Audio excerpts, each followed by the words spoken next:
Tonight, the U.S. Senate has confirmed as the new Secretary of Homeland Security, former Oklahoma Senator Markwayne Mullin. He replaces Kristi Noem, whom President Trump fired earlier this month. Noem's top advisor, Corey Lewandowski, is at the center of new reporting alleging what sure looks like a series of proposed kickbacks and other kinds of financial corruption within the Homeland Security Department. NBC News reports that some Homeland Security contractors have told the White House that Corey Lewandowski told them he wanted to be paid in exchange for helping them get Homeland Security contracts. When the companies refused, they say Lewandowski then blocked them from being granted government contracts. Lewandowski has denied these claims roundly and adamantly. A statement on his behalf says in part, quote, Mr. Lewandowski adamantly denies ever demanding any payment or compensation from any potential former or current government contractor. The statement says the allegations are, quote, not supported by a single piece of evidence because there is none. I should tell you, these reports have nonetheless spurred a congressional inquiry by Democrats on House oversight. But alongside those allegations, there's a second sort of mysterious financial update we have for you about the Homeland Security Department, and specifically how the Trump administration has been buying up warehouses all over the country to use as Trump prison camps to hold people without trial. Well, now, in at least two of the places where they are trying to do that, in Utah and Georgia, local press are reporting that the Trump administration agreed to purchase these warehouses to turn into Trump prison camps. But they appear to have purchased these facilities for way, way, way more than the facilities are worth. In Georgia, for example, the Trump administration has agreed to pay $129 million for a vacant warehouse. Just a little over a year ago, that same property was valued at just $26 million, a fraction of what the Trump administration just paid for it. Same thing over in Utah. The Trump administration agreed to pay more than $145 million for a warehouse there.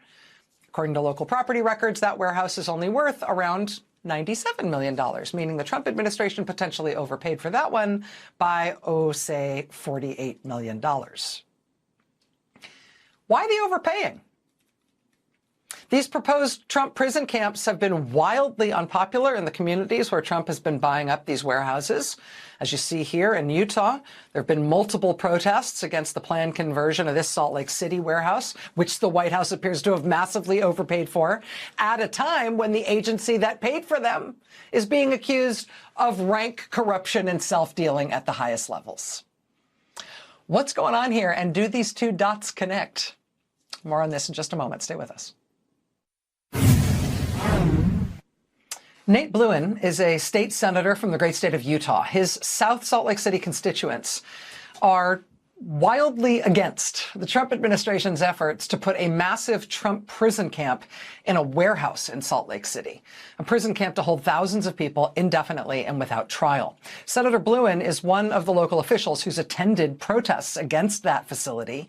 And last week at one of those protests, he specifically called out the inexplicable $150 million price tag the Trump administration agreed to pay for an empty warehouse in Salt Lake City, which appears to be tens of millions of dollars more than the property is worth.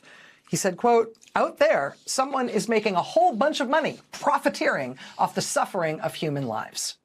Joining us now is Utah State Senator Nate Bluin, who is also a candidate for Congress this year. Senator Bluin, thank you very much for being here. I appreciate you taking the time. Thank you, Rachel. Appreciate it. So what do your constituents think about this proposed facility? I know that Salt Lake City felt like it dodged a bullet. There had been an original plan to buy a warehouse that had then been scuttled after the owner was sort of talked out of it. But then ICE came in and bought a second facility. How do your constituents feel about it? People feel betrayed. This happened out of nowhere. We saw overnight this transaction for, as you called out earlier, $50 million over the appraised value of this site. And people are so frustrated. They want leaders who are going to step up and be accountable for the decisions that they're getting made. And we have not had any of that accountability here in Utah. Our governor recently invited this in and said that he supports having such a facility, but we have had strong local leaders in Salt Lake City and Salt Lake County standing up and speaking out against this, and really making sure that our constituents feel heard and that we have the opportunity to get involved in this process and to actually make a difference. As you also mentioned, we did shut down a similar facility months ago, and for this to come out of nowhere and again for someone to be making tens of millions of dollars off of it is just so unconscionable in the current environment. Well, let me ask you about that price tag part of it. It does seem unusual that they seem to be wildly overpaying for a facility like this, but it is also a pattern that we're starting to see emerge with other facilities that they're buying around the country. Certainly, there's been reporting similar to what you found in Utah, in Georgia just over the past few days, and we've seen it in other places as well.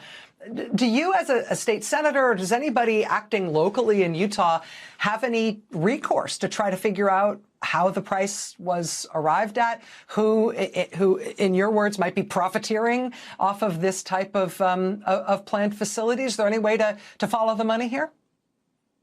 Well, I am running for Congress, and I think that's where we're going to make this difference. Is we need to lean in with the power that Democrats are going to take back in November, and to hold hearings and to hold everyone accountable, to abolish ICE, and to make sure that we are actually going after the people who have made these decisions, and establishing where this money is coming from, because this is taxpayer dollars that are getting spent far over the budgets of what we should be spending. And frankly, we shouldn't be spending any money on these sorts of internment camps. Utah has a history with internment camps, and we don't need more of them in our backyard. So I think we need to be exercising every single option here. We need our local governments to step in and say no to permits, and for infrastructure, for water, for the safety needs that these are going to bring along. At the protest I was at just last week, we saw people lining the streets, and trucks were having a hard time getting by. This is frankly bad for business. That's the least of my concerns here. But that sort of disruption needs to become the norm as long as we see the Trump administration and folks playing along. My opponent in this race has taken tens of thousands of dollars from private prison corporations. We need to elect leaders who are not going to be accountable to these corporations that are making money, the billionaire class that is splitting us up and really driving us apart. So it's important that we do have these strong people to speak up for our communities, for South Salt Lake and others in particular that are going to be targeted here. This is happening in one of the more diverse neighborhoods in Salt Lake City. And I think everything I've heard from my constituents that I represent right now, from the folks that I'm speaking with as I'm running for Congress, are speaking out loudly against this. They see ICE's overreach. They see all of the things that are happening and believe that this is an agency that has lost its social license to operate. And so to move forward with something that would lock up 7,500 people, 800,000 square feet. I walked around this thing. I mean, it takes time to just get around one side of the building, and to imagine what's happening in there is just so criminal to me. Utah State Senator, congressional candidate Nate Bluin, thank you very much for being here. Keep us apprised. We'd love to have you back to talk about this again. Thank you. Check out nateforutah.com if you want to learn more.